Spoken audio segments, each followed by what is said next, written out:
know my future is, but it'll never be your past. You can distance in your world, you'll never ever change the past.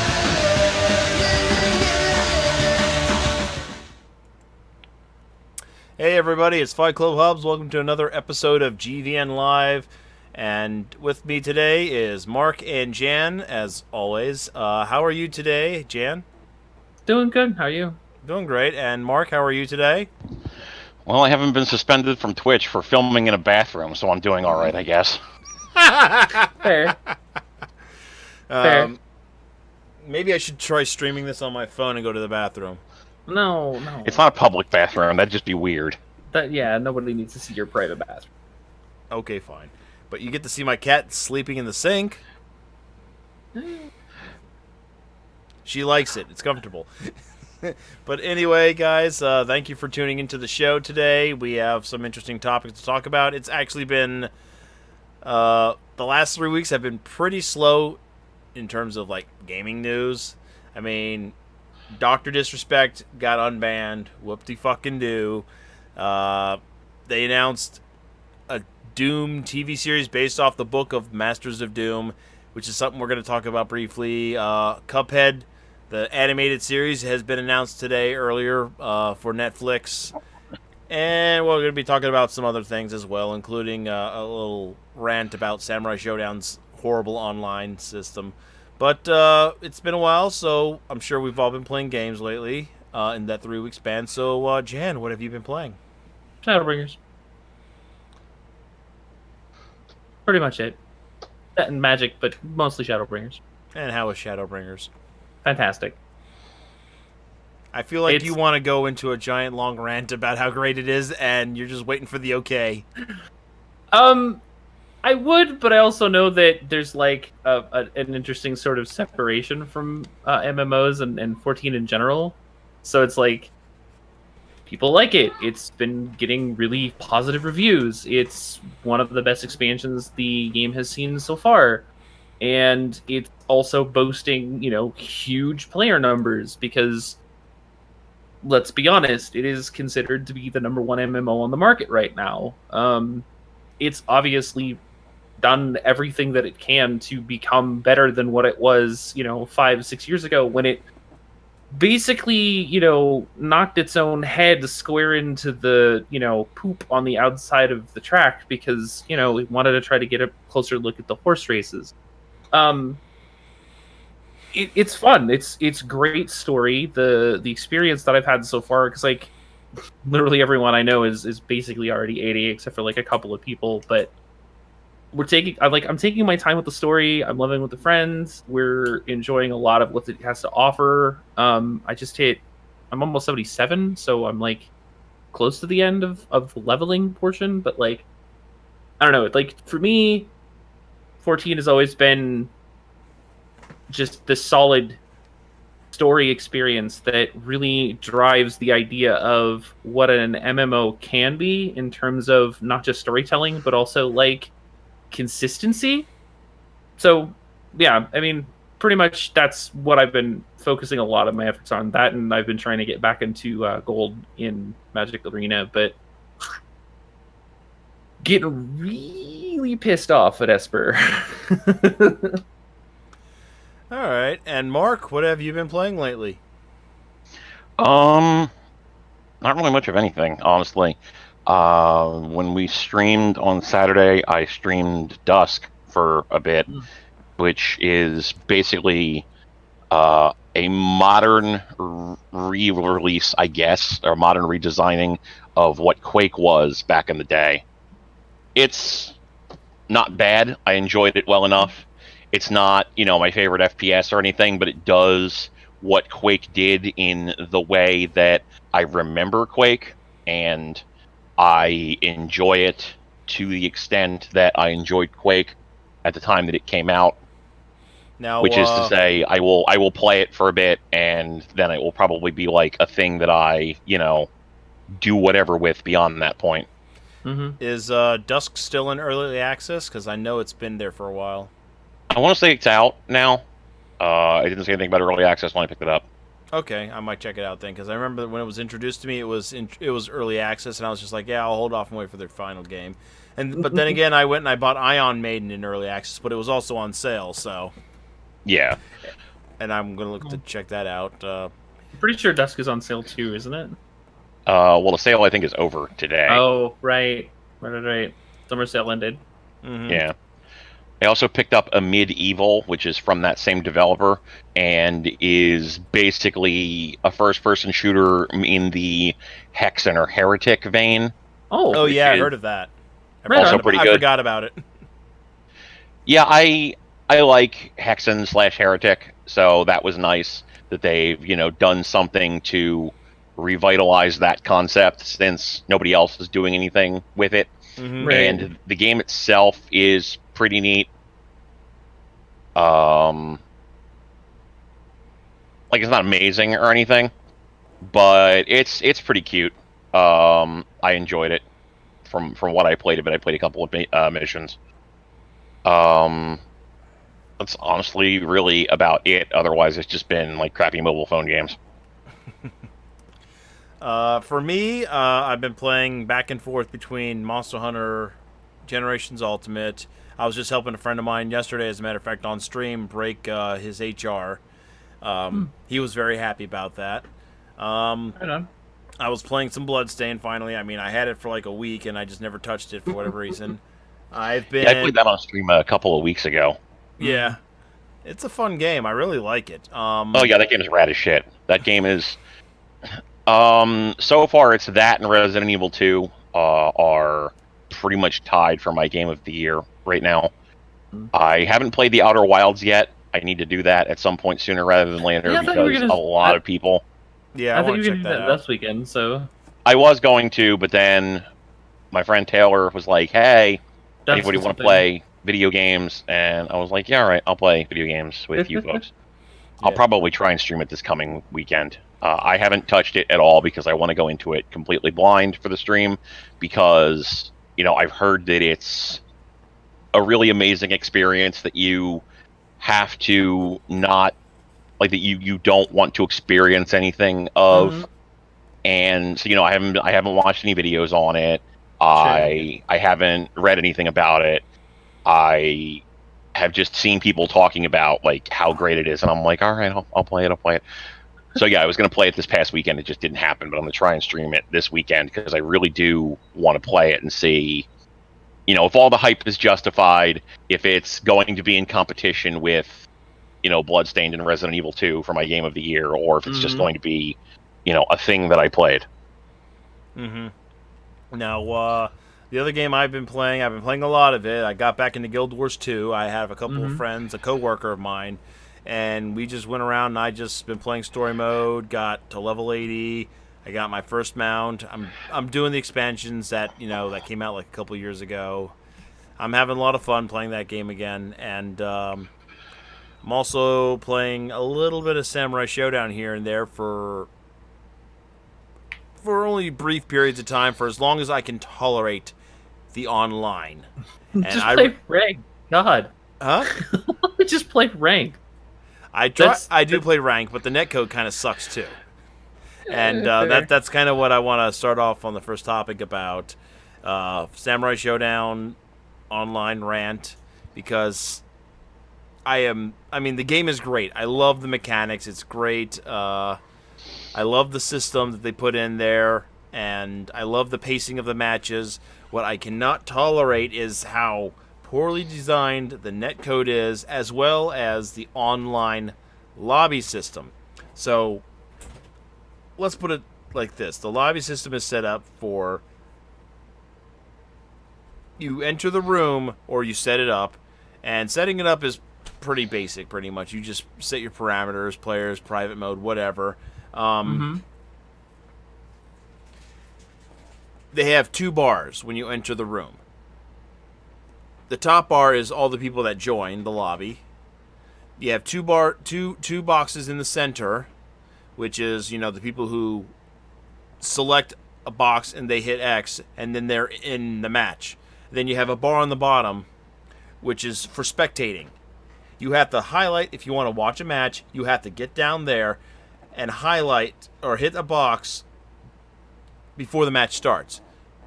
And the match starts like literally like right away when two people fill those boxes. Those two center boxes. So if those two center boxes are filled, the match has started. You can't watch shit even if you try to highlight the boxes on the bottom. And for me, when I stream this, it's a fucking nightmare. I have to literally plug in my USB headphone into the PlayStation and scream at these people like, "Hey, I'm fucking trying to stream this game. Notice the fact that the title of the room is my stream channel. How about you give me a second to get into the spectator slot, you motherfuckers?" And it's like these people don't. There's no etiquette apparently online in this regard because people jump into those matches like as fast as possible. Like it's almost impossible for me sometimes to get into a match, and I have to start kicking people out because I can watch the same two people fight 4 times in a row before I can get a chance to ban one of them so I can play, or somebody else can play, or somebody can go down to the bottom and spectate. It's absolutely ridiculous. I don't know why they couldn't do the simple things that almost standard online lobbies do, where they have a rotation for fighters. Winner stays, the next person comes up on the list. Basic as fuck. Why can't you do that? No, they have to go and do this honor code system, and it doesn't work. I mean, it's almost like they're trying to emulate, okay, I'm putting my quarter down, I'm next. And then you trying to honor that. Doesn't work in here because people are just bum rushing those play slots as fast as possible. And while I'm on top of that, the chat. I mean, I'm gonna put it like this. There's one cool thing that I like so far when you do get to spectate, and that's the ability to do sound effects. Like you hold the D-pad in a certain direction, and you're given 4 unique commands. Like you can bang like Japanese drums or blow the flute. You can have cheering. You can boo. You can do all kinds of weird and kooky stuff, and it's actually a lot of fun to add that extra element to the match, which is kind of fun, unique, and whatnot. And then the match starts, and then you realize right away the biggest hindrance to this thing is the game's netcode. I've had some decent matches here and there, and this is a game that runs beautifully at 60 frames a second. It drops to 30 frames a second for whatever constantly online, just so the netcode can keep up. I've actually played with friends who are local, who we just can't get together or whatever to play offline. But I have friends that just live maybe several miles away, and we have maybe an ass connection to each other, and we both have great internet connections. So we're having input issues where either it's not being read or it's coming out too late, and therefore the wrong move is coming out. It's absolutely horrendous, and this is shocking considering the fact that King of Fighters 13 to me had one of the best netcodes I've ever experienced for a fighting game. Not 14, which I mean I haven't played much of that online, so I can't really comment on it. But 13 had amazing netcode. So it's really shocking to me that they would have this horrendous lobby setup and this horrible netcode to go alongside it, and it just boggles my mind. Now, with me saying that, just before the show started, on Twitter, SNK Playmore announced that they have a community manager now to talk to the United States players. And one of the things he's going to do is apparently relay what to the team. And I was polite and said, "Hey, can you please fix these issues and that I just talked to you guys about, minus the netcode, because I feel like even with the crappy netcode, I can at least enjoy some bullshitting with some friends in a working lobby system, but not this clusterfuck that they gave us." So, I mean, it's not that hard, and I hope, a lot of people have complained about it, and it's going to be fixed. I hope it is. I mean, I don't really get to see many fighting games get online overhauls before, so I'll be shocked if they actually go through with it. Other than that, I think I might actually stop playing casuals and just stick to rank, because I just don't want to deal with that headache. Mm-hmm. So that's about it. For uh, for hindsight, I mean, how about we compare other like fighting game netcodes, like DOA 6 online.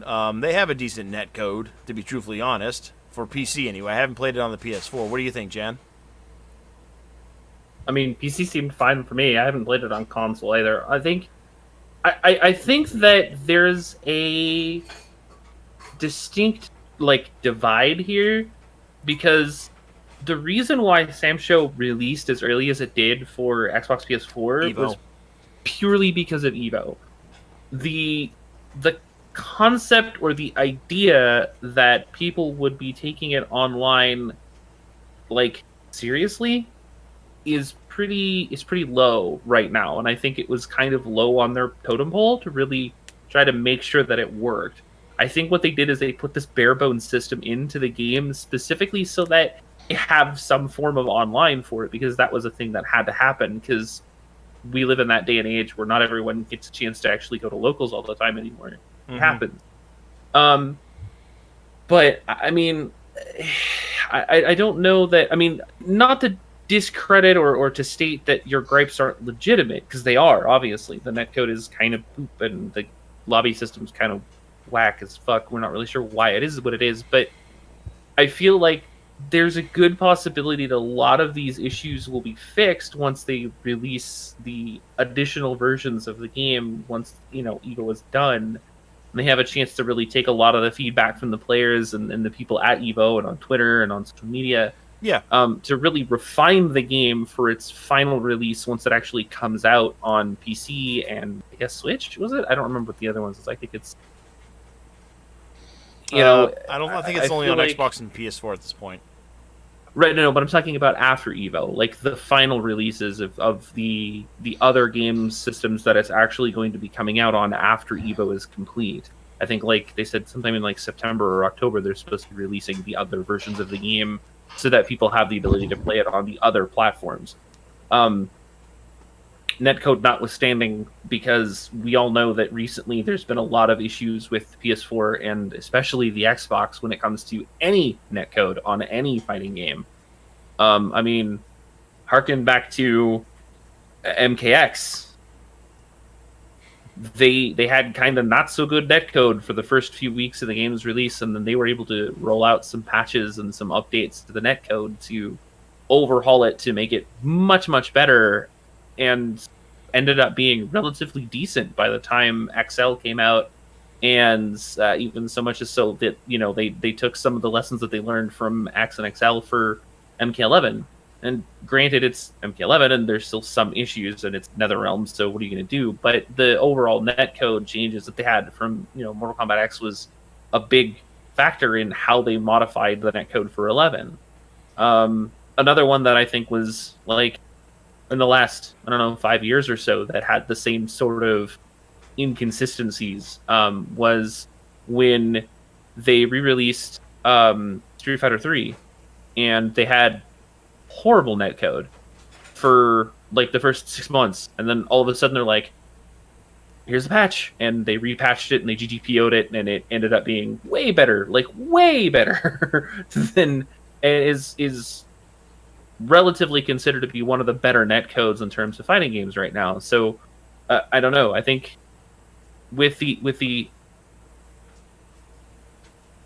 way people still tend to play on Wi-Fi, especially on console, it's a wonder that they haven't tried to build the netcode around wireless players versus wired players, because we know, as people who have been in the FGC for a long time, that having a wired connection for online play is generally the better way to do it. Mm-hmm. But there are still people to this day who will consistently play, even on PC, on a Wi-Fi connection to play fighting games. Which, I mean, like, Soul Calibur 6, I'm looking at you. It's so hilarious. I'm looking at I look at as much crap as I give Dead or Alive 6. Mm-hmm. They do something amazingly right with that online system, and that's they let you know who's using a Wi-Fi or a LAN connection. Like, they actually show the symbols. So it's very easy for me to go through rank and just be like, oh, Wi-Fi connection. Skip, pass. decline. Well, I know they were doing that with... doesn't 11 do that too? I think it does on PC, where it'll actually show you the netcode. When you actually... Okay, so when you're trying to do ranked matches, not even ranked, single, one-on-one matches, either player or ranked matches, on the PC version, when it loads up the pop-up screen to say, hey, you've got an opponent, it actually shows win-loss, and then right below it, it actually shows either a Wi-Fi symbol or like a PC with like a plug in it. So you know that it's actually a wired connection. Yeah. So it's like you can approve or decline the match purely based on the fact that you already know that they're on a wired connection from the get-go. Yep. And I think that's actually pretty brilliant right there. I wish we had that years ago. Well, I think my biggest issue is like there's little things that everyone seems to keep changing when they release their games. Like the idea that when you're at character select, you can hit a button and it brings up your ability to actually change your controls on the screen. And then you can hit start and it actually lets you like move your stick and hit your buttons on the screen so you don't have to go into a button check. Oh, like, I love stuff like that. The fact that more and more games are starting to have the ability for you to button check without actually going into a match, taking an extra 5 minutes to button check, and then backing out to actually pick your characters and play the match. Having that available, that's huge. Having the ability to know whether or not you're playing against somebody on Wi-Fi or a wired connection, that's a huge thing. Like, netcode in general has, like, online play in general, I should say, has drastically changed over the last 5 years, 4 years even. Like, just the last 5 or 6 major releases, we've seen huge steps forward in a lot of what we're seeing, but we're also seeing huge steps backwards every single time. So it's like people just can't quite seem to get on the same page as this is the netcode that works, this is the netcode that's absolutely fucking terrible, and I don't know why you have rollback. Please make that die. And it's like, if you want examples of really bad online play and really good online play, Ultimate Marvel 3, Killer Instinct. I think Killer Instinct has great netcode, to be honest. Killer Instinct's netcode is probably one of the best. Like, it's heralded. Like, it's just that good. People have known that it's just that good. And it's like, why can't more people use the netcode from KI? Or yeah, I mean, that netcode why is that proprietary? That shouldn't be proprietary. Yeah, that netcode needed to be that damn good for how fast-paced of a game it was, too. Mm-hmm. And then you've got another game like Ultimate Marvel 3, which has arguably some of the worst netcode that a fighting game has ever seen. Oh, remember how bad it was the first 2 weeks it came out? It was awful. They had to issue an apology, and then they said they would get to work on it right away. I was like, oh my god, that's pathetic. I don't think I had a stable game in those 2 weeks ever upon its release. Yeah. I think... I mean, this is a huge digression from your original topic of, just bitching about Sam Show, because, like, let's be honest, the game itself plays great. It's just online is kind of... why? Yeah. I think a lot of it is... Okay, so... This sort of feels like Street Fighter V. In that... An incomplete game. No, I don't... Not so much incomplete, but the rush. I think that because they rushed it so quickly, like, they didn't need to. Like, there was no necessarily, like, big reason for them to, like, halt specific pieces of development just so they could release a completed client specifically for consoles for EVO. Well, I think that maybe it could have been pushed a little, or maybe they could have been like, it'll be ready, but we're just releasing this, and then after EVO, we're going to patch in all of this extra stuff. Be ready, because it's going to be a big deal, I think a lot of that was covered up by, if you pre-order by the 30th, you get the whole DLC season pass for free, and it kind of blinded people a little bit. And was good marketing. Please don't get me wrong, because that season pass is going to be really hype. But like, where's better online? Why did we have to wait for something like online play? Knowing full well that we're going to have a fairly worldwide community of people who have been waiting a very long time for Sam Show to come out again, and then have it not have good netcode. Like, I feel like maybe some marketing decisions that could have been made weren't made, and at least it's not the Samurai Showdown game that came out on the 360. I mean, that was a horrible game, and I don't think it had online at all. So I guess this is a trade-up, but I still don't accept it. I mean, Sam Show 5 SE has better netcode, saying. So I can't argue with that. Okay. But yeah, in the end, community manager now for SNK. He's looking to, help move things along, and just as Jan says, probably within the coming weeks they'll have some fixes coming along. Usually the netcode is the first thing that will, be worked on. It usually is, and I'm still hoping that they fix the lobby system, but I don't think it will. Samurai Showdown is a stellar game. I would recommend playing it. It's just really phenomenal, and that's really all I have to say about that. So, next topic of conversation. This is going to be an interesting one, because this just popped up to me while I was watching anime. I was watching a video on YouTube about isekai anime, and it was an interesting endeavor about the history of the genre, and it made me think, why aren't there more video games based on that concept of isekai?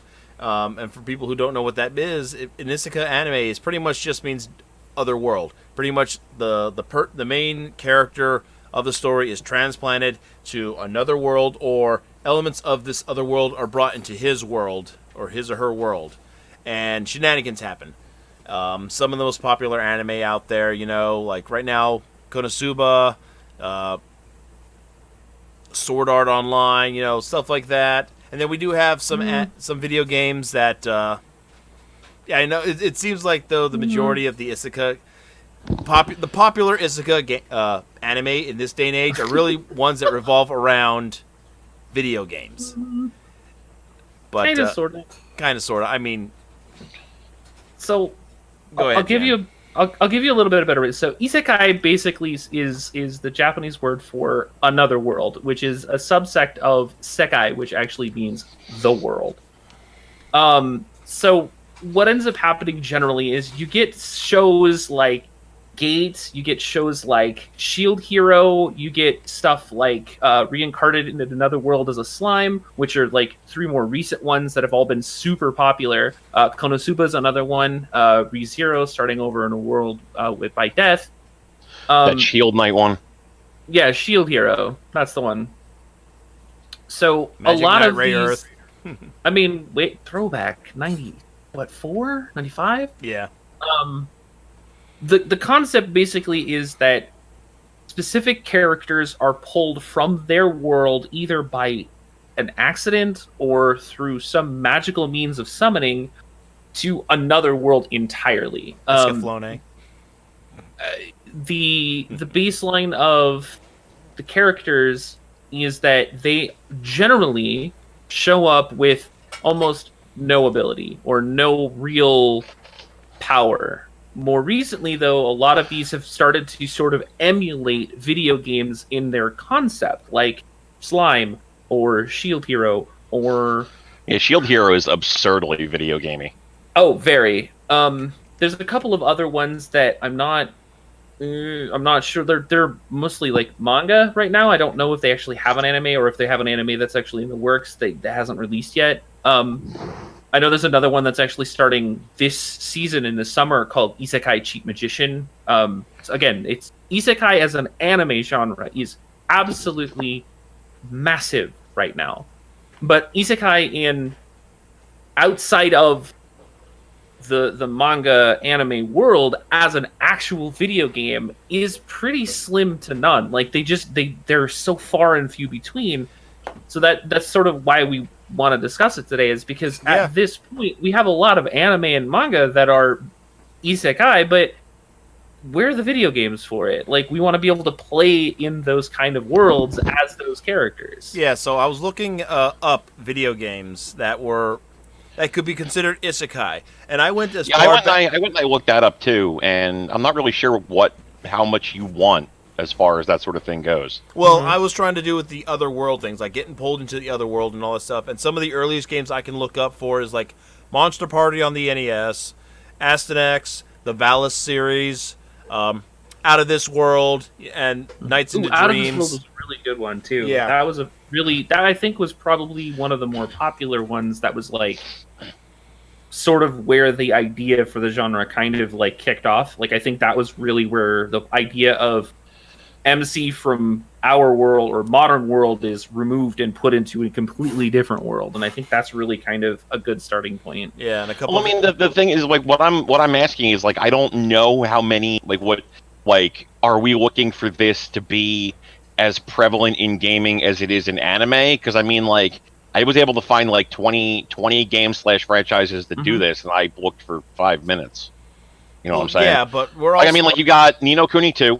Yeah. Final Fantasy X, Tactics Advance and Tactics Advance 2, Stranger of Sword City, Brutal Legend, a couple of the Breath of Fire games, Star Ocean Till the End of Time, Brave Story, New Traveler, Dragon Quest 3, Out of This World, The Dig, the original Pokemon Mystery Dungeon games, where they not only draw you out, but they turn you into a Pokemon, Myst, and the games around that, Ultima, literally the avatar is just a guy who gets pulled into the world of Ultima. Yeah. The Persona franchise to varying different degrees. The Longest Journey, Valis, as you said, and kind of sort of Silent Hill to a certain extent. And then there's other games I've looked up that I've played from experience. Like there's The Lost Child, Blue Reflection, Fantasy Star Online. The Lost Child is no, I don't think so. Well, you do venture into other worlds. I mean, granted, it's like dimensional, but it's it's on the line. You got games, it's in the wheelhouse. Yeah, you got like Epic. Yeah, and Mickey. that's not even including like the licensed games like your Dot Hack, your Magic Knight Rare, your Sword Art Online games. Yeah, like, so it's I guess I just don't think it's Creed. that much of Assassin's Creed. So I think it's that much of an issue. I think there's there's not as many games as there are animes based around it. Yeah, but that's what I'm saying. Is like Sword Art Online only really became popular in 2013.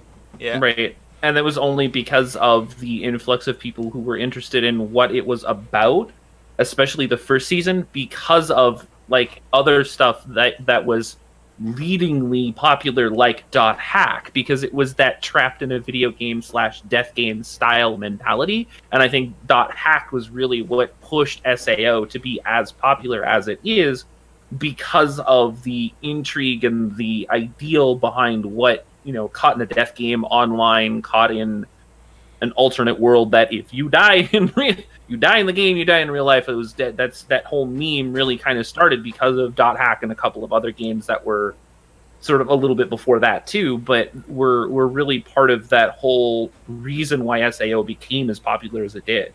Now, I was looking up some stuff.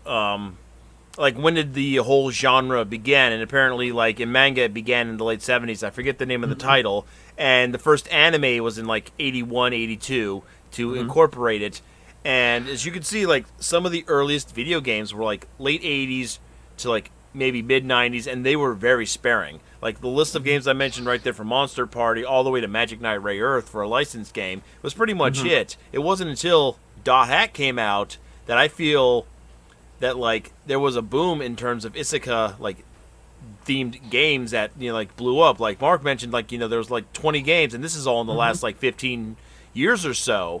Right. But it still pales in comparison to the gobs of, like, almost 30 years worth of content that there is for the isekai genre itself. And so it's like, I mean, even if you don't base it on something that's like a manga or an anime, I mean, there's still, like, I mean, you can even look at some games like, let's say, like I mentioned, Epic Mickey and the Kingdom Hearts franchise, which are kind of like isekai themed. in a way. Yeah. Like, you I can mean, definitely create your own original ideas, as we saw, and it just seems like maybe. I mean, here's what I think. I think the reason why there aren't as many Isekai games is because the player mindset is I'm already in another world because I'm playing the game. Like, Right. I'm playing Oblivion. Why should I have to play a character in Oblivion who's now in another world?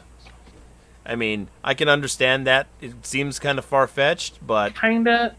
I feel like isekai as a genre, when it comes to how the medium itself is actually um like consumed, I feel is like it's meant to be more of a passive take. Like, you're supposed to be the watcher. You're watching somebody else have their life turned around and plucked out of, modern society, or from a place and put into another place by a god, or because of death, or because some sort of spirit felt sorry for them. Another really solid example of isekai that was unique, that and there's always going to be salt. There is no game, no life. The concept is that these two kids were basically like gaming geniuses, and then all of a sudden somebody comes to them through a chess match and says, "Do you always feel like you were never meant to be here?" And they pluck them out of their world and transports them to this everybody only solves conflicts through games. The concept of isekai is that you are watching someone else's life get changed, not the other way around. I got it, Jan. Don't worry. Oh, never mind. It's fine. I'm fast. It's fine. So like, it's hard to really think about beyond what's actually in the anime and manga, because they take so heavily from video games in the way the characters are interactable, and how people have inventory screens and all these other crazy things that happen, where you're kind of like, oh, that's a thing. But it usually doesn't translate as well the other way around, where it's the video game that as the format. Like, does that make sense? Like, the video game as the format is a playable format versus a watchable format. That's usually where that kind of stuff happens. Yeah, and I can see how certain things, work out. Like, you look at Dot Hack and the Sword Art Online video games, and they do work out, and they're more fleshed out, and, to some extent, Fantasy Star Online too, when they fucked it up. But it's, but what is it that really sucks people in the most? Is it just, the story elements? Because, I mean, you can really use these strong story elements to great effect in a video game, I think, especially when you have more time to flesh it out, as opposed to, let's say, a 13-episode, season that we've been getting lately with a lot of these isekai. Mark, your thoughts? Give me a second. I'm chewing. Big Lee Chew? No, Reese's Pieces. Is that your go-to candy bar? All right, Reese's Pieces, yeah. I was going to say, wait a minute. No, Reese's does make a candy bar, though. If you're getting Reese's Pieces in bar form, I don't want to tell you how to live your life, but maybe take the candy out of your pocket for a while before you eat it, is all I'm saying. Oh, wow. No, Reese's does make a candy bar. It's just, that's what popped into my head, and I was just like, I completely omitted the Pieces part. Yes. But I mean, it's, I can't really have, like, chocolate, so you take what you can get, more or less. But I mean, my thing is I do definitely agree that the isekai genre, yes, they do have the pieces and other candy bars. I saw them with the Hershey bars, but I eat them by themselves. You weird man. Hey Zig, how you doing? But yeah, so I definitely do feel there is something to be said for the narrative structure of isekai not really translating very well to video games just because, you are a person who is playing as a person who's playing in another world. It's like there's multiple levels of disconnection from that core narrative concept, such that I can definitely see that would be a thing where maybe video game developers don't care for it as much.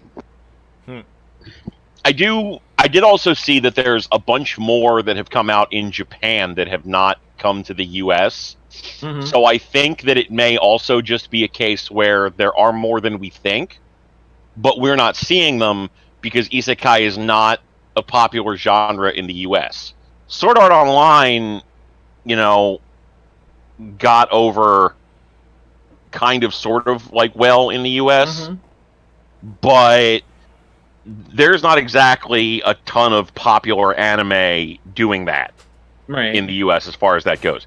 Like there's not crap loads of anime that are doing the thing as far as that goes.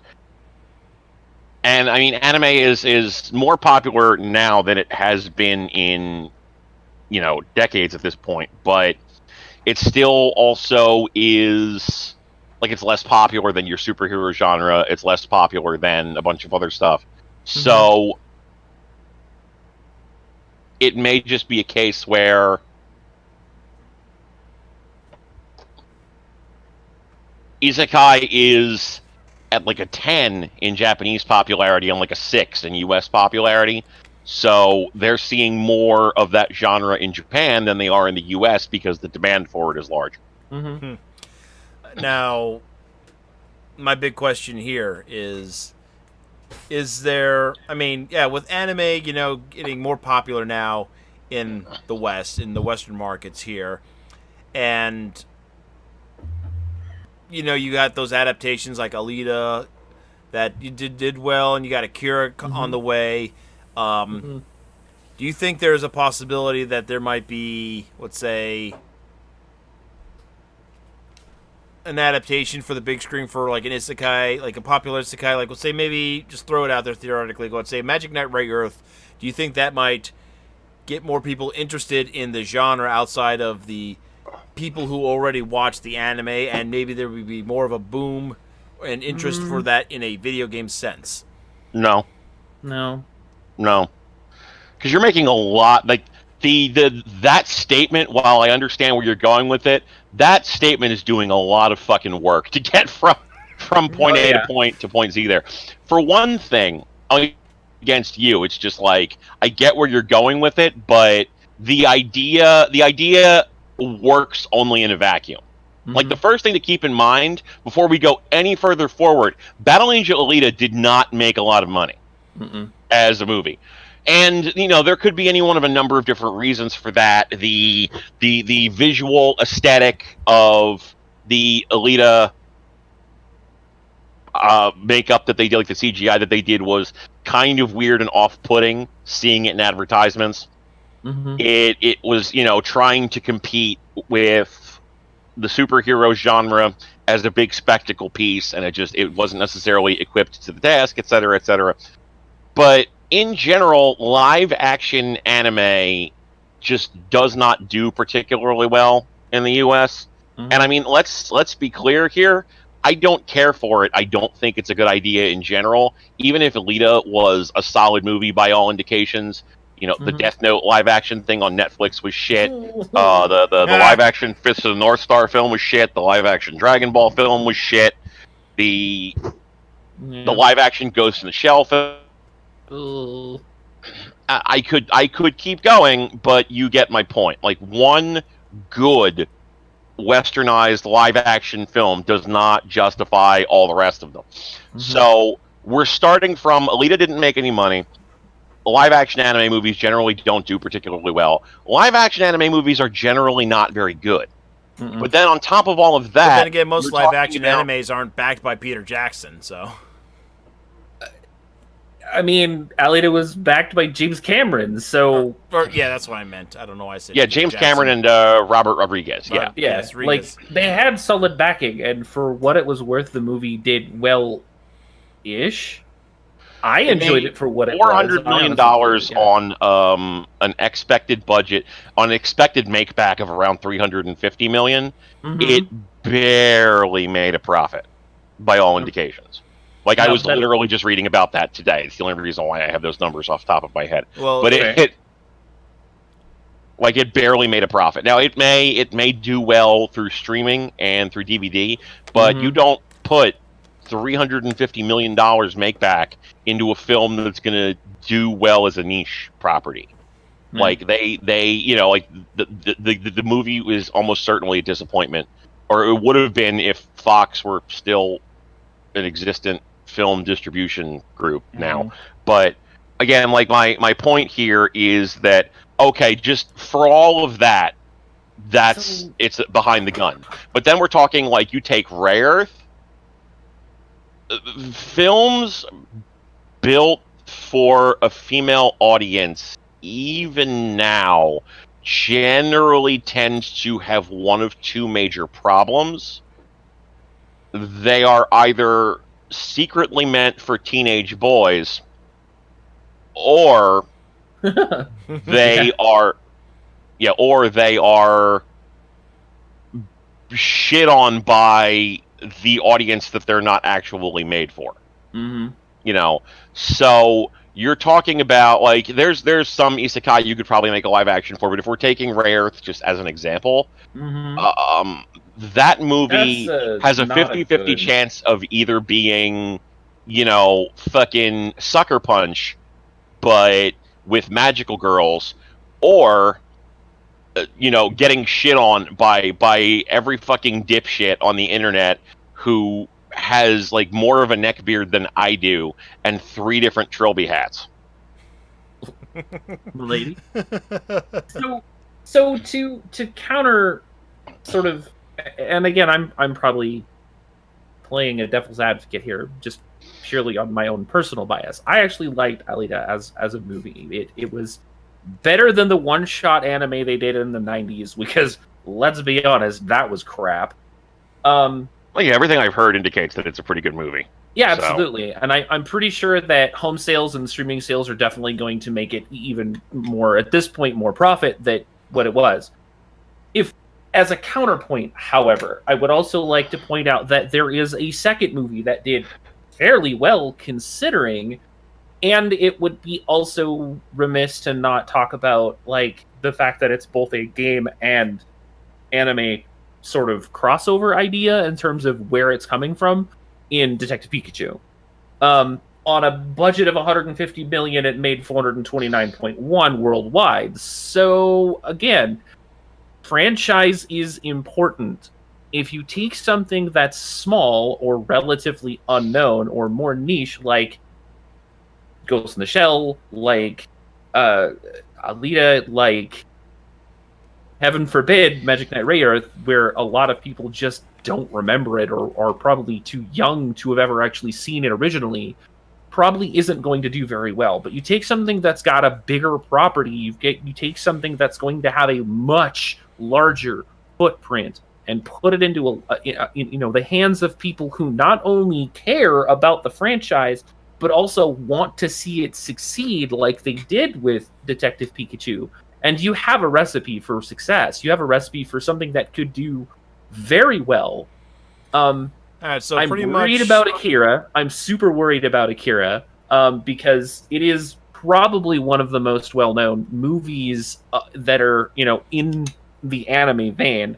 Yeah. Before we get too off topic talking about, anime movies, though. So in hindsight, pretty much like, let's say, an anime or isekai anime or manga adaptation into, like, a Western film studio would not help isekai game genre grow, pretty much. Not necessarily. Well, even only option you've really got is Sword Art Online. Yeah. And there are a lot of people in the West who are like, fuck Sword Art Online, fuck everything it stands for, it's the worst goddamn piece of shit ever fucking made, I never fucking want to see that shit again, fucking anime, like, just what, the shit that you always see whenever something becomes popular. Right? I think that there would probably be a lot of negative you would have the group of people who are like, never will I ever see anything that has anything to do with this, and also the people who are like, don't ruin my favorite thing ever, you motherfuckers. Mhm. So I don't like. I think that making a big budget isekai film would be not the best idea in general, but if they could pull it off, and if it was good, maybe we'd start seeing more interest in that in the US. Mhm. But I kind of a lot of ifs to get to, so it's I feel like odds are good that isekai is just going to remain a niche franchise, narratively speaking, in US gaming. Mhm.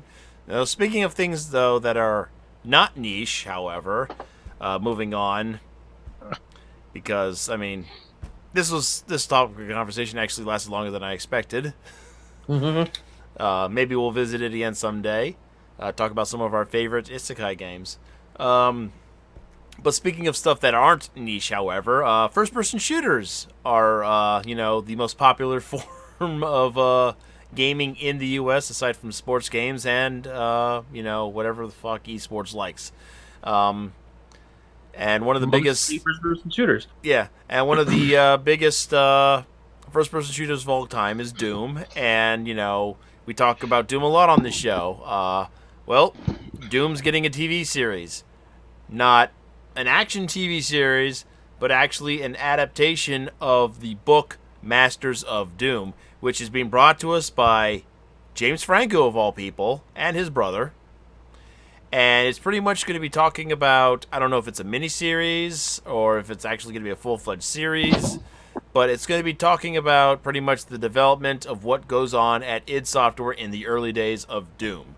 And this actually sounds kind of exciting to me. I haven't had a chance to ever read Masters of Doom or the Doom Bible. I mean, these are two books that, as big of a Doom fan as I am, I never got around to picking those up. The only Doom books I ever read were those 4 really shitty ones that came out in the late 90s. And Mark enjoyed them quite a lot. So, What's that? I'm sorry? You enjoyed those Doom books quite a bit. I think we've probably already gone on a rant about those before on other episodes, but those books, oh my god. David Afew and Brad Lineweaver are two of the worst science fiction writers I have ever read in my entire goddamn life. Seems Like, legit. I would have gotten a gig writing in general if it weren't for somebody being like, hey, we need a scab to write these Doom books. You'll do. Get to work. Yeah. Okay. So, go ahead. Animation, first book is, and you've read these, Robert, so you know. Yeah. I don't know if you've read them or not, Chan. No. Oh boy. So the first book essentially We'll do a brief is synopsis of the books real quick before we start talking about the Doom TV series. right. It's the first book is basically accurate to the original Doom game, except that instead of demons from hell, they're aliens who make themselves look like demons from hell for psychological warfare purposes against humanity for some reason. I have a lot of questions about the logistics of that, but whatever. It's also about two characters, a man and a woman who are in the Marines, which, okay. The second book is just like a bunch of stuff happens. And also there's like a 12-year-old science girl. And the state of Utah has been spared. Yeah, there's a lot of like Mormon stuff in it. It's weird. I'm a Mormon, okay, and I thought it was fucking weird. Yeah. The third book, they go into space to eventually launch a counteroffensive against the aliens on their home world. And then that book ends with the main characters being like flung into the deepest reaches of space.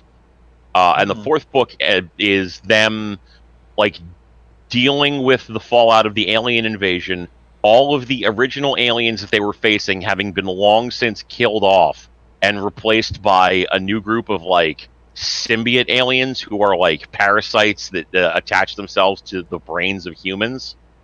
and it ends with the characters being plugged into VR systems, their VR selves rerunning the original first Doom book, and their actual human selves going back to Earth like 3,000 years after the events of the game, and finding it basically to be like an overrun jungle planet because humanity has either evacuated or been murdered. It's deeply fucking weird.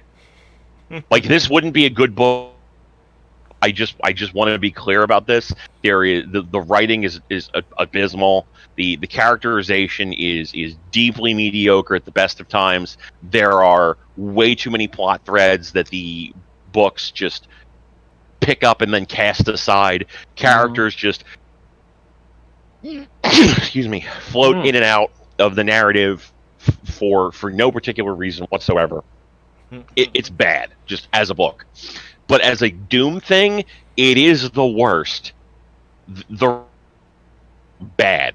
This book is bad, and these books, excuse me, and they should fucking feel bad forever. Now, what are your guys' initial thoughts about a TV series based on the book and the development of a game behind the scenes up at id Software? What do you guys think about that? Like, do we get? I assume you're talking about the Masters of Doom and not the books that we just talked about. Yeah, pretty much. Because I'm series. Yeah. And then I'd punch every person involved in writing it and making it and developing it and acting it in the dick. And if they didn't have a dick, I would spend like as much time as it took in a biology classes and science classes until I could spontaneously make them all generate dicks so I could punch them in the dick.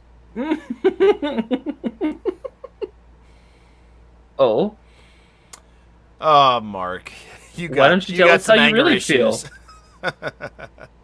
You got some minor anger issues there. Why don't you go pet your kitty? Make you feel better. Those fucking books. Don't tell me that shit isn't. Those books are trash, Robert. They are trash. At least the Diablo series books were good. Well, I didn't read them all. I only read the first two. Which series? They made books based on Diablo and StarCraft as well. Yeah, I didn't read those. The only other books I've read were Resident Evil, and they were deeply mediocre. Yep. But yeah, I didn't read Masters of Doom, so I don't know what it's about. I'm assuming it's about the development process of Doom. Yes.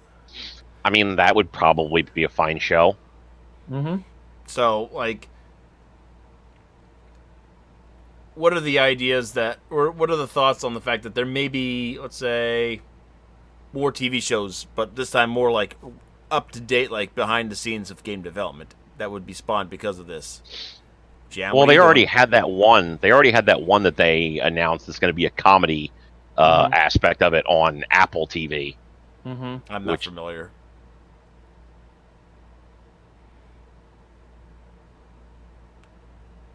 Mark?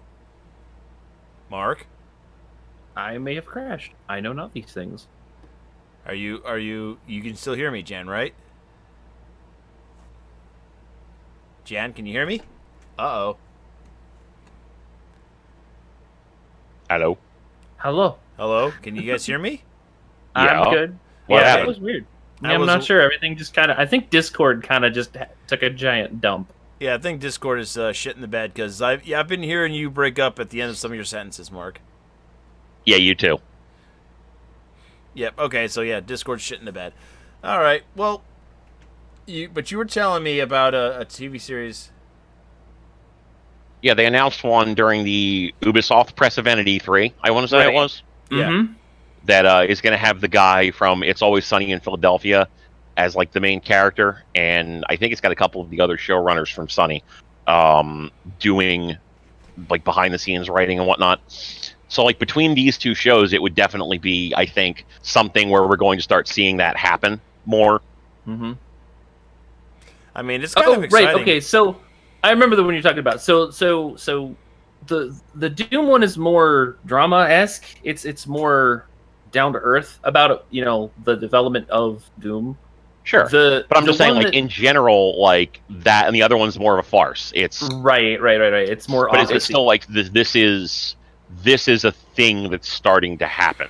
Yeah, like we're gaming it as a pastime is no longer like, oh, we're doing a video game show. It's more, this is like we're taking it to this level of we're making it about the fact that instead of it being a normal company that has to deal with things like, you know, the whole like office thing with like Dunder Mifflin and how the office environment was traditional cubicle offices, it's people that are making shows about how they're developing video games or doing popular media things. And I think you're right. I think that something like this is definitely more aligned to what we're probably going to see a lot more of in the next, you know, couple of years, where a lot more of these shows start popping up that look pretty similar or have some of the same kind of concepts, where it's about games instead of normal office structured things. I would Like, be very... I'm very surprised that we haven't seen somebody like do some kind of a biopic about the rise and fall of Atari. Honestly, Oh, for sure. Like, we haven't seen 1,000 of those on YouTube. I mean, like an actual show. yeah, like what Like these are going to characters and be. whatnot. Yeah. I mean, unless Icons doesn't count back on G4. Not really. Okay. What I would be more interested in, to be truthfully honest, was say a show based around the development of, let's say, an indie developer. Like, I would really like to have seen what went on in those 7 years of development for the two guys that worked in their garage for 7 years on Cuphead. Like, I would like to have seen the turmoil, like the fighting and all that stuff, the animation, like all the hard work going into that for a two-man team of a really great game that it turned out to be. Yeah, but I mean, like, that's the sort of thing where it'd just be like a biopic, like a documentary Right. type thing, more so. Yeah, I like, was you're about to say, not I going to feel get, you're not going to get like a full blown show out of that. You know what I'm Right. saying? You Yeah, could I get feel a like you're show more about the out of Atari. documentaries. You could get a show out of Atari. You could get a show out of. You could get a show out of Origin. Cuphead, you could get like a documentary out. Mm-hmm. But still, I mean, indie developers, I think, would be a great place to, like, you know, maybe not just highlight like all these smaller companies and help them along, but, you know, just this is how most large video game companies started. I mean, shit, Sierra was in a was in a garage for a great couple of years before they finally, you know, picked up in the mid '80s. I honestly wouldn't be surprised if we saw something along the lines of Theory, but with like independent game developers. Mm-hmm. Yeah. Main characters. I think it would be a great idea to do. I'm really looking forward to the Doom documentary, or not, the Doom TV show based on Masters of Doom. I should definitely pick up the book though, just in case. I mean, I'm sure it's not that expensive to buy off of Amazon. So, outside of that, well, before we end the show, do we want to talk briefly about, you know, Mark's favorite bathroom peeping Tom? I'm good. He's back on Twitch. That's good for him. We pretty much called the fact that he hadn't already started streaming on YouTube or on Mixer that he was going to be back. He came back in 2 weeks, and he's just as giant of a tool as he was then as he is now. So it's like, okay, seems good. Yep. Your wig is ugly, you're an idiot, and a lot of people like you because they like to be, you know, the Chads of the century. So, good job, you did that. So, hooray, you're back on the platform that makes you a lot of money, because being a dick online and being a dick in front of a camera online is just how you make money these days. Yep. Honestly, I kind of figured that it was going to end up going that way just because,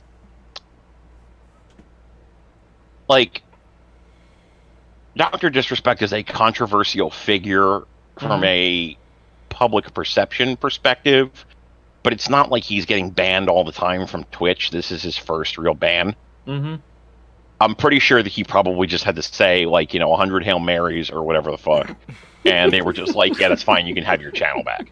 Like, if he were the sort of person that was constantly getting into trouble, they would have just been like, no, fuck you, we don't want to deal with your bullshit, you can eat a butt. But the fact that, you know, this is really like the first time that he's had this sort of a ban, because I mean, let's not forget, they let that Dead Moth guy back on after he allegedly beat his wife on stream. Yeah. Until like the outcry was so big that they had to reban him. Mm-hmm. So it is completely reasonable to believe that, you know, he probably just apologized and explained his situation, and they were like, "Yeah, it's fine. Just don't fuck up again." Mm-hmm. I don't like. I think it would be more telling if he gets suspended again and gets reinstated. But like for a one and done kind of thing, it wasn't like he was broadcasting porn. It wasn't like he was Right. broadcasting copyrighted material. He fucked up. He did a dumb thing. Mm-hmm. But I don't see Twitch like holding a grudge against that when it's, you know, this is the first time that you did something like this. This is the first time you got a ban. I wish, you know, companies like Twitch and Mixer and YouTube. I mean, I think YouTube is probably not as lenient, but like all these other companies seem to be extremely lenient to people who, you know, unless they're, you know, actually going out and having full-blown sex on stream or something like that. They seem to like just slap people on the wrist and then just go about their day. I mean, I think so. YouTube as a platform baseline has a lot less leniency for a lot of stuff like that, except when it makes them a lot of money. Jake Paul, anyone? I was just gonna say him. I mean, the Logan guy showed Paul, Logan Paul, sorry, but either one. The Paul brothers, like either one of them are just like they make a lot of money. You know, PewDiePie as a baseline makes them a lot of money. They get away with a lot of stuff, but if you're smaller and you do it, you get demonetized and shut down. That's just how YouTube works. Twitch seems to be in its own completely different environment. There are people on Twitch who on the daily push the absolute boundary of what they consider, you know, terms of serviceable in terms of whether or not your channel is going to get banned. And it's gotten so prevalent that there are channels on YouTube who take a ton of different clips from all of these streamers and throw them up on their channels purely because of the fact that this is just that's what these channels do.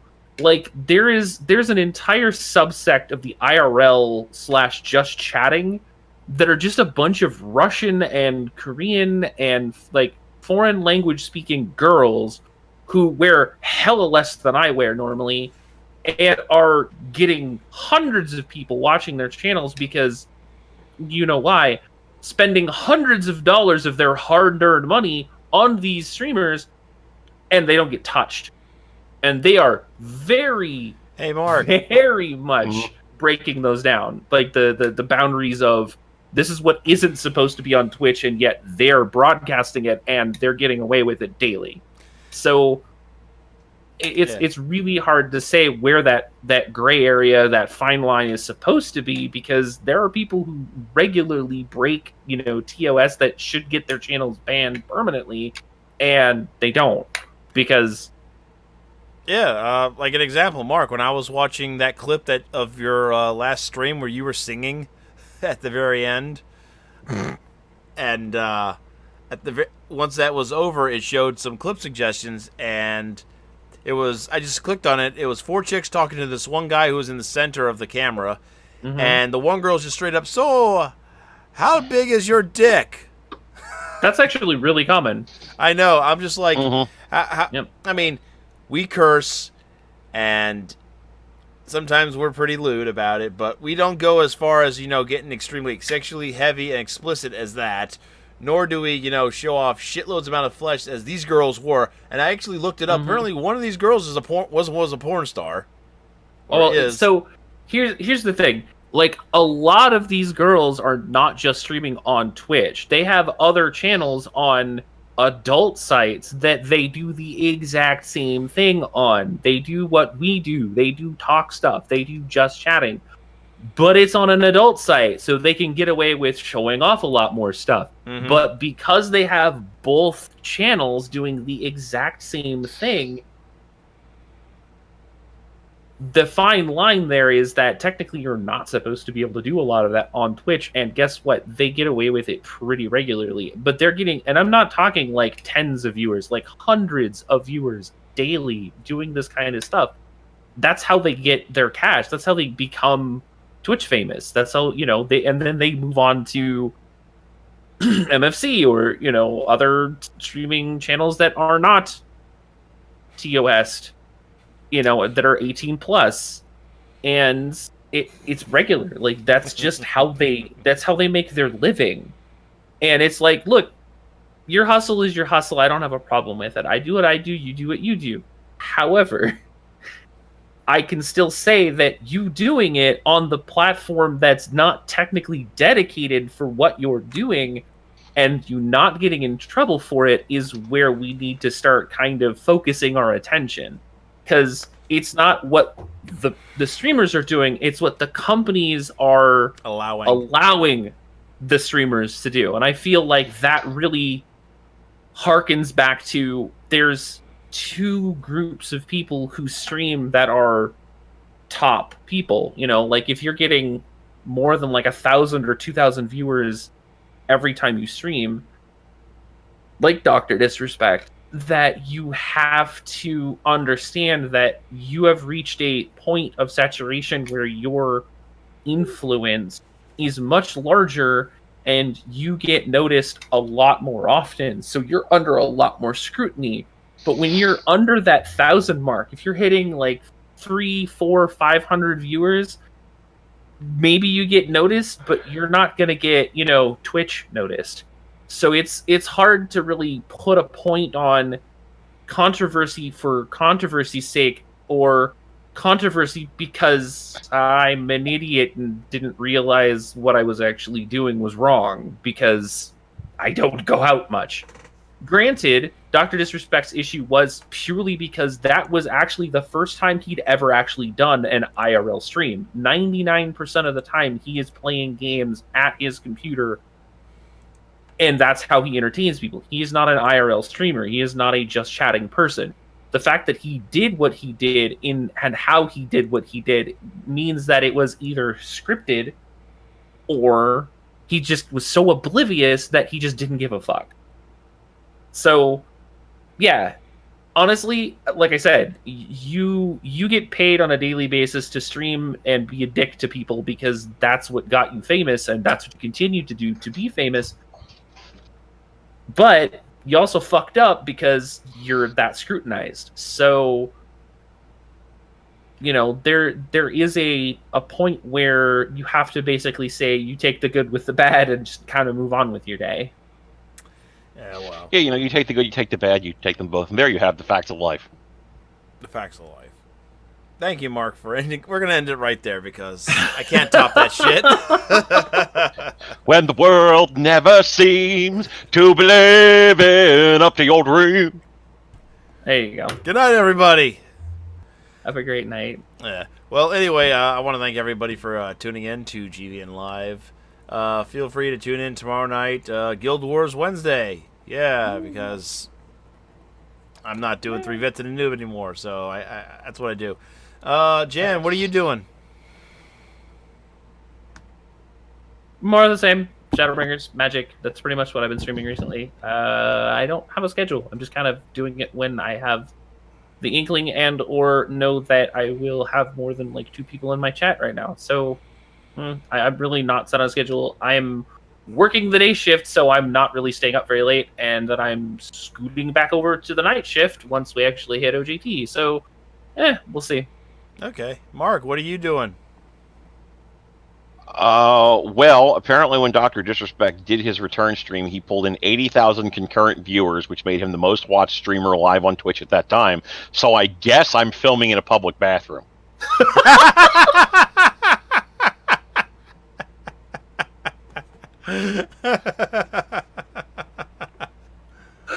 Oh my god. Also growing a sweet porn stash. Nice, good. That's what'll actually get you the ladies, because it's gotta come out through the mask, right? That's how that works. Yeah, it's gonna come out through the mask. You got it. It's just going to be this like big bushy mustache coming out right through like the little vents in the front. As long as it doesn't look like pubes, I think we're fine. And don't forget to get yourself a nice hat to go with it. He doesn't have a hat. He just has a giant wig. Listen, my Yeah. hair is all natural, motherfucker. Oh. My hair is fucking rad as shit, Mhm. and probably will be for another 10 years until it all falls out. But Actually, I don't know if I'm going to go bald because, like, on my mother's side, my mother had a problem with her hair falling out, but like Mhm. my grandfather didn't. So I may actually have like a full luxurious head of hair well into my 60s. Good. streaming wise, you know, though, Mark. fuck you, Hulk Hogan. Don't do steroids, kids. Streaming wise, I'm gonna stream on Saturday. I may stream on Friday. I don't know yet for certain. Just it's a matter of how I feel at the time. I moved up to 40 milligrams of Prozac now to see if that will resolve the anxiety problems that I have been having. So we'll see. If I One feel day up at a to it, I time, will. If I don't, I won't. Yeah. There you go. Well, you're talking about your health. Let's talk about mine. I've only had one energy drink in the past week and a half. Whee! Now I got to get my sugar intake under control. Baby steps.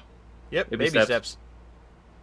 But yeah, so it's kind of weird, going from 4 energy drinks down to 1 and then just cutting off completely. It's kind of a weird experience. Mm-hmm. But yeah, next episode of GVN Live, ladies and gentlemen, will be on July 23rd. So we might actually, in the future, move up a date because the original schedule had a show coinciding on September 10th because I wanted to do a show dedicated to the Dreamcast because that is the day after the 20th anniversary of the U.S. release. So I'll talk to you guys about it off at some point about Yeah, that's fine. if we want to skip another day or something like that. But Well, I mean, we missed last week, so technically, aren't we skipping a day at this point? Because normally we would be doing it the 16th. Mm-hmm. yeah, we So would. are we So doing the skip by going to the 23rd then? that's what I was saying. Well, do you want to just go to you want to do a show next week then? I don't know. We can. I don't care. All We'll right. figure it out. Next show We on have the a whole 16th. We do have a whole week. Hopefully, it won't be a slow news week because it has been. Outside of maybe some gameplay footage of the next Atelier game, which is coming out at the end of this year. Go crazy! Mm-hmm. Two Atelier games in 1 year. That is crazy. Mm-hmm. They announced it like a month ago, and the U.S. release is coming out in October. I'm actually fucking excited. I don't know why. Huh. But yeah, so we'll talk about it. But tentatively, the 16th is now the new date of All the right, next episode of GVN Live. All right, so on behalf of everybody here, I want to thank you guys for tuning in. Have a good night. Deuces. Have a good night, everyone.